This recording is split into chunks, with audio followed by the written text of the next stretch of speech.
What's going on, guys? This is Kaishro. Welcome back. So we are back with another video. On this video, we're going to cover the OCG metagame tier list post DP29, or the new set that introduced the Tachyon, the Marinces, and all of those Trickstar supports that was recently introduced to us. So this is going to be a very pivotal video to see which decks are doing well at the tail end of our April format. So without further ado, let's start. So once again, thank you for ESDR for providing this quality content on their page. And yeah, without further ado, let's start. So we are going to start first on D tier. We have first here we have Centurion. So Centurion, I wonder if it has the Whitewoods engine or not, no. But I would rather see the pure version of Centurion because I do feel like that version has more space for hand trap and more rooms for staples and tech cards on the main deck, and it's much more flexible and versatile to use rather than the Whitewoods variant, which is very claggy. The main deck is not spacious enough to fit in staples. So yeah, I think this is the pure version of Centurion, and yeah, it's a very good mid-range deck to play. You can play a lot of hand traps on the main deck. You can fit in something like Ogre or Droll, no? And also you can play Kaiser Colosseum and other floodgates on the deck like the Fissure or things like Summon Limit. So yeah, this is a very flexible deck, and yeah, it's very hard to know what Centurion does have on their hand or field if they can procure their place, because the variety on their deck building processing is quite different from each other. And next we have Voiceless Voice, quite fall from grace, no? We now have a D tier. Imagine that. Voiceless Voice was used to be an A tier or even S tier before, no? But now Voiceless Voice is only on D tier on this tier list, and I'm not really surprised because other decks does have so much gas like Finsmith and Rescue A, Snake Eyes. All of those decks does have a very powerful playthrough around the Skull Guardian and the things like sa Oravi. So sometimes it's not just enough to stop the decks from blowing out you out of the water. And yeah, I do feel like Voiceless Voice is still a good deck, no? It is a very consistent deck. You have Diviners, you have the Barrier, you have the Law. There's a lot of ways to start your play, and you can also consistently go into the Skull Guardian and sa Oravis all of the time, and it's a very decent board. We cannot take away that from the Voiceless Voice, but yeah, other decks just are too much, no? And yeah, I think Voiceless Voice is in a good spot right now. I think they will eventually go higher if people will play more conservatively at the end of our format, and probably next format if Voiceless Voice doesn't have too much hits on their back, maybe just R2 barrier, no, nothing too detrimental against the Voiceless Voice. Next we have on D tier, we have Salamangreat. So Salamangreat is a deck that is very popular right now on the Asian English format, and I wonder if that popularity on AE transcended into the OCG platform, because before Salamangreat was nowhere to be found on that tier list of our OCG people, but now Salamangreat does have representation our D tier, maybe because the deck was much more affordable, no? You have the structured deck of Asian English Salamangreat. You have a more affordable Raging Phoenix and other stuff on the deck like Salamangreat of Fire. So yeah, I really doubt that that could be ignition of the popularity of Salamangreat once again. And other than that, I think Salamangreat is still a decent deck. Can play similar to Centurion. Does have a lot of room for hand trap. The Droll and Ogre can fit in on the deck.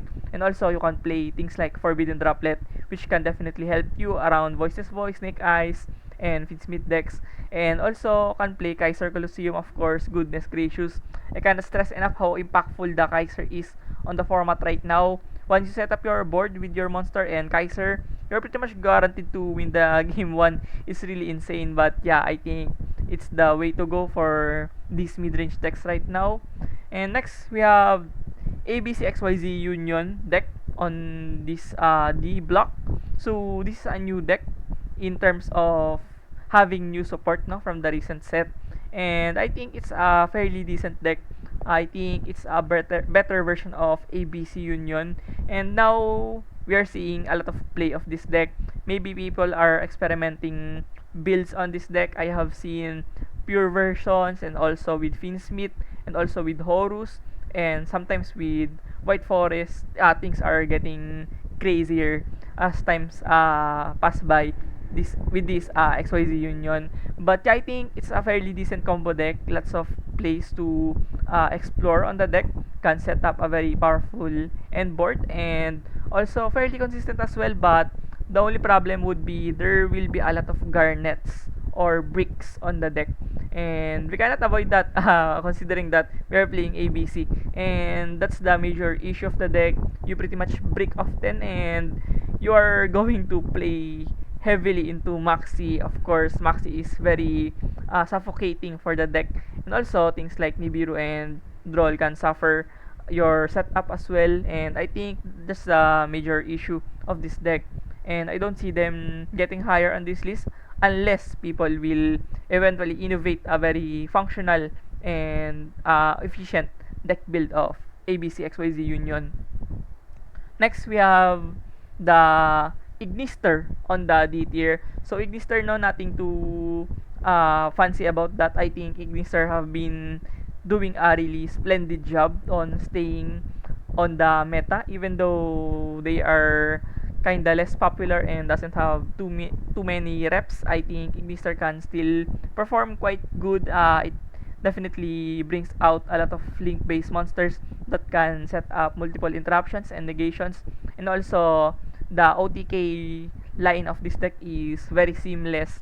You are going to OTK games faster with the update jammer and access code. It is easy as 1, 2, 3. You just OTK your opponent with the buffed access code from update jammer, and once you start to hunt up your opponent and your opponent doesn't have enough room to breathe and play, I think you're going to secure those games fast enough using this Ignister. And next, we have the last deck on the D tier. We have Drytron. So Drytron has been up and down on the D tier for a lot of tier lists already from the last 3 weeks, no? From their new support recently, and I think Drytron is in a okay spot right now. I think it's just the best word to describe Drytron right now, in an okay state, and I think it definitely dwells down on their saturation on the format. If people are pleased to play Drytron, I think Drytron would eventually be more represented on the format, and I think people are still yet to explore the new support of Drytron. They don't. I think they didn't know how to fully maximize the full potential of Drytron yet in the OCG, but I think Drytron still has rooms for improvement. And Drytron is Drytron, new setup, ultimateness, perfection, and now you are more resilient and consistent. So you're just going to have to worry about Maxi and Droll. So yeah, I think Drytron is a very functional combo deck. Next on the C tier, we have Snake Eyes Melodious. So this is very popular on TCG, no?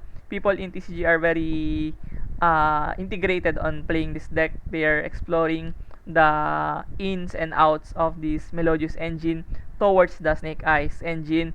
And I think this deck will eventually go down on the tier list because I don't really see much representations of this deck. Even though I think it's good, no? The Melodious is one card combo. Ostinato is very insane. The deck is very consistent as well. You don't have too much clunkiness on the deck. But I think this will go down. I do even think that ABC XYZ Union is better than this, and also Drytron. So yeah, I'm not really too pleased on seeing Snake Eyes Melodious on the C tier. But yeah, nonetheless, it's still a good deck. It's just Droll is too much against this deck, and also Maxi, of course. And next we have Infernoid, so a very underrated deck for me, to be honest. And if I'm going to be honest with you guys, I haven't won any single game around Infernoid in my Edo protesting recently, and also in my real life practice. No, I didn't also win any games with Infernoid, and I think the deck is really powerful enough to surprise people off guard, especially if you don't know how to deal against the Infernoid, when you don't know how to choke them, where are the cards that you should be navigating against them. I think it's very hard to stop this Infernoid. But also, the Infernoid does have a very tricky deck building processing. The deck can play Reasoning and Grass, and also the Snake Eyes also can be incorporated on the deck. And yeah, there are other variants of Infernoid like Dogmatica. So yeah, it's really hard to navigate around the Infernoid, and I think it's really a pain in the as in major tournaments and big tournaments, because you never know where and when will Infernoid does bring damage against you. And next we have Unchained Yubel. So I really agree with this one. I think this is a C tier worthy deck right now. Some people are underestimating the deck.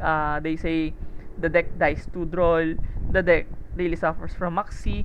But I think the deck is explosive enough, and Unchained does bring a lot of good grind game potential for the deck. You grind out your opponents from the disrupt pop effects of Unchained, and you get floating effects as well. So yeah, I think yeah, Unchained is really good on grind game. And if people cannot close you out early, I think you're going to have a commanding lead on the mid game to late game scenarios using this Unchained. And paired with Yubel, of course, we all knew how Yubel functions right now. Many decks are incorporating the Yubel engine, and it's very expensive for a certain reason because it is really strong right now. So yeah, I think Unchained Yubel is really deserving on the C tier.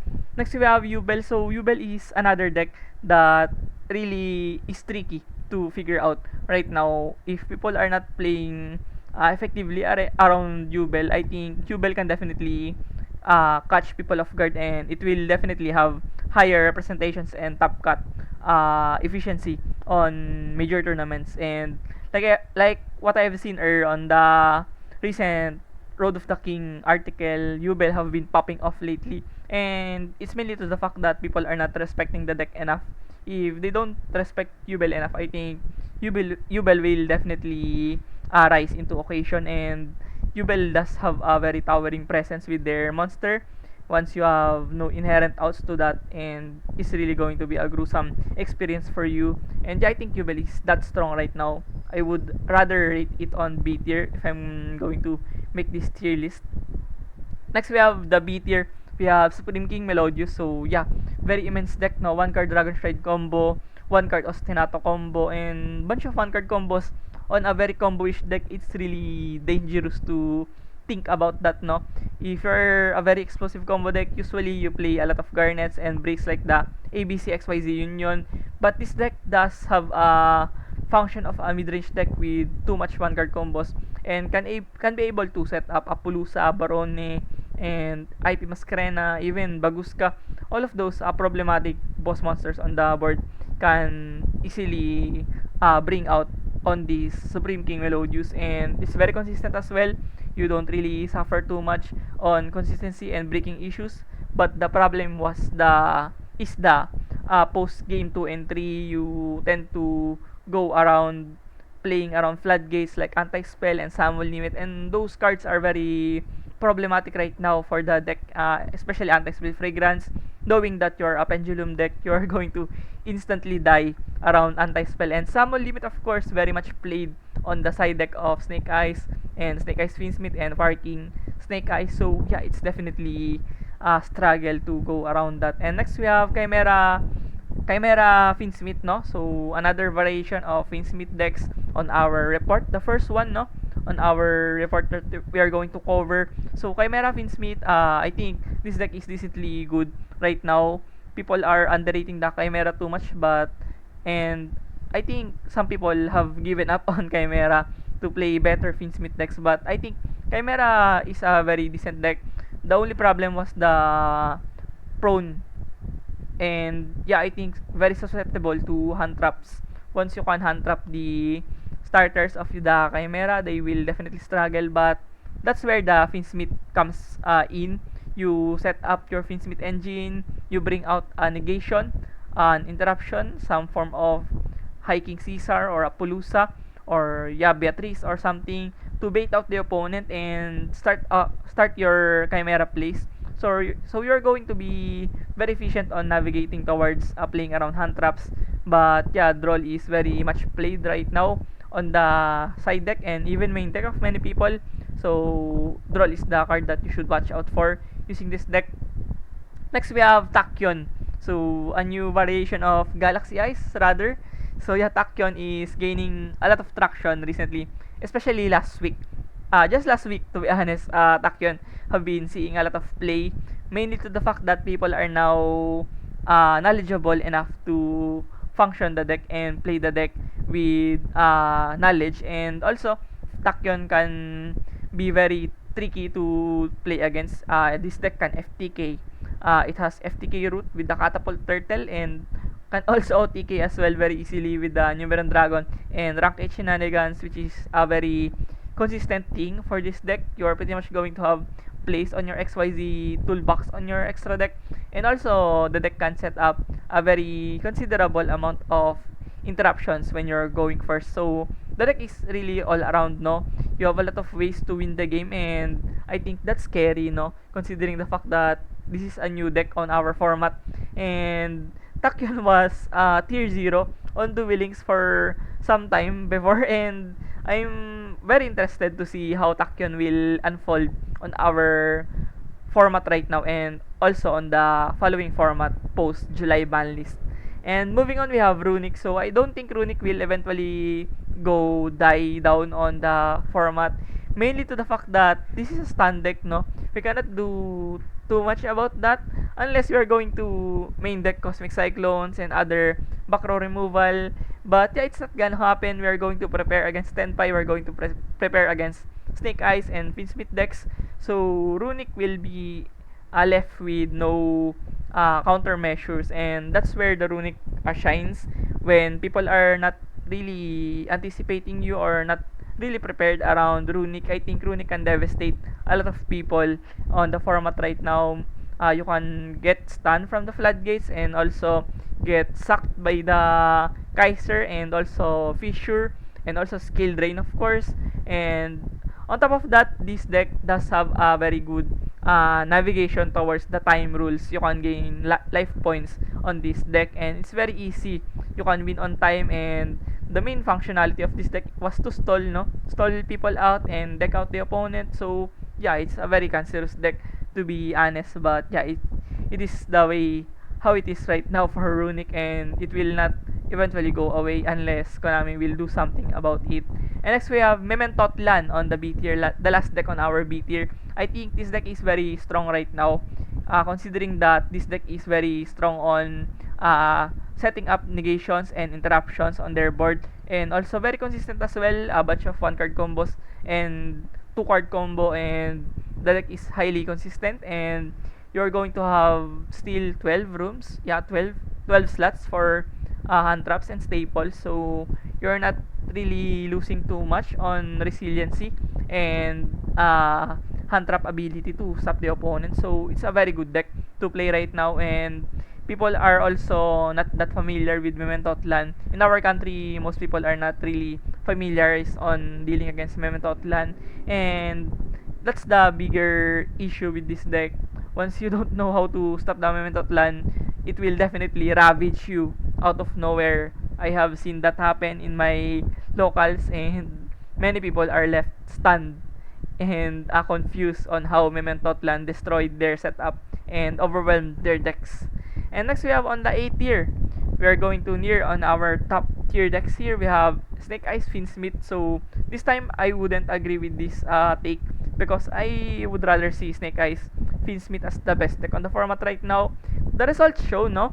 It doesn't really is a surprise for people. We are going to see the WCQ tournaments and other big scale tournaments in the OCG. Most of them are topped with Snake Eyes Finsmith, and the top cut representations of this deck is highly unmatched right now. This deck does have a very good consistency. I think good is not the term. It's really great and very consistent. You're going to pick your poison with this deck. Once they start with Finsmith, you're going to stop the Link 2 or probably the Link 1, and yeah, you're left with no hand traps to stop the Snake Eyes Ash, the Poplar, the original. So it's very hard.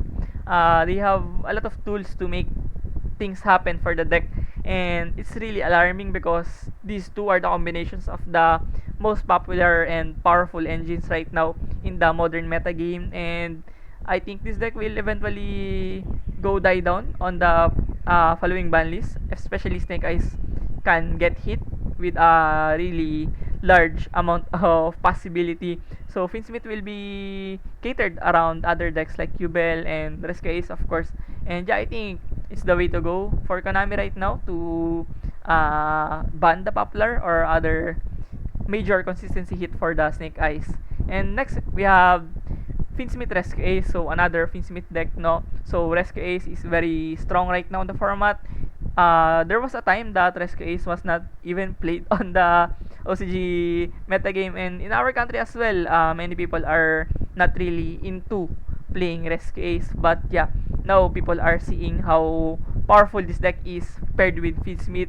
You're going to start your plays with Finsmith, you're going to set up Apollousa and other things to navigate your board, and your Turbulence is very much safe from Imperm, Veiler, and other hand traps that are going to ruin your setup. And also, people are not main decking Cosmics and Feather Duster, except for Tenpai, of course. So, people doesn't have really clear outs towards the back row game of Rescue Ace.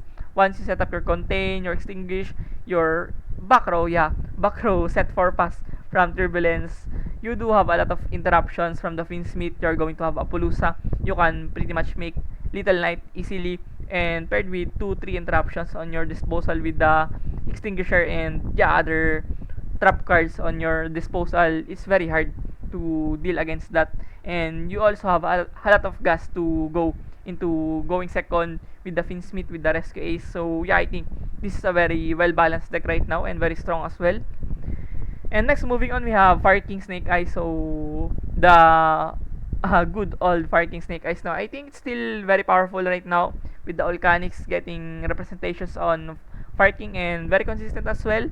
Especially the synergy between those two decks. I think it offers a lot of massive resources for this deck and grind game potential as well with the Ponix with this Fire King. And I think it's really a deck that people should watch out for.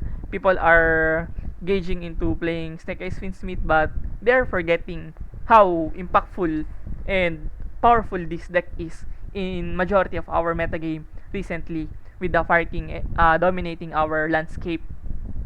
Next, we have the last deck on A tier.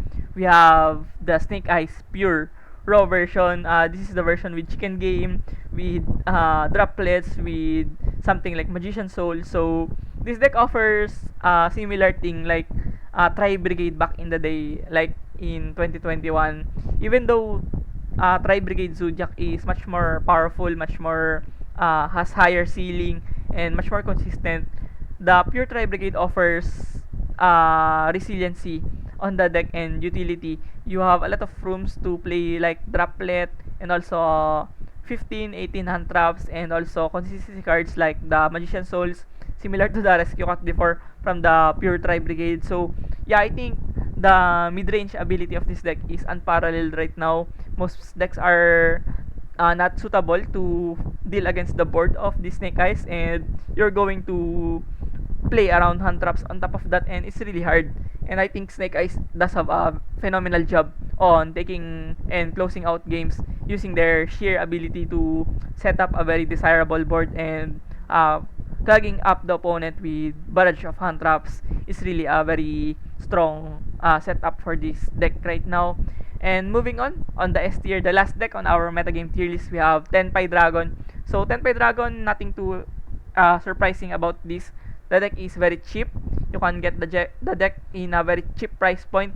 You're going to get the deck in a very easy way because the deck is complete with all of the necessary cards on the core. You just need to invest on Synchro Black Rose Dragon and Moonlight Dragon, and of course the Trident Dragon. So the deck is really accessible for most people, and I think that's the main uplifting attribute of this Tenpai Dragon. The deck is very accessible to anyone, including me. I have opted to play Tenpai Dragon right now. I have sold my Voiceless Voice to play the Tenpai Dragon, and I think it really paid off because Tenpai is a very strong deck and very cheap as well, like I've said earlier. And on top of that, this deck is very easy to use, so most people can play this deck with very much ease to navigate things on the deck. You're going to just hand up the opponent and set up your field spell, and then boom, your board was unaffected, and you make the level 10 Synchro Dragon and go into battle phase, and your opponent cannot respond anything on the battle phase. So you're going to guarantee to win games once you can stop the opponent. The only deciding factor on how Tenpai players and great Tenpai players are differentiated was their ability to hand trap the opponent and their knowledge to choke out the opponents using this Tenpai Dragon. So yeah, that sums up our OCG metagame report for our June 2024 format before we eclipse towards the July ban list. So thank you for watching this video. I hope you learned something from it, and please do like and subscribe our YouTube channel. It definitely motivates me a lot. So once again, thank you for watching. See you on the next one. Peace.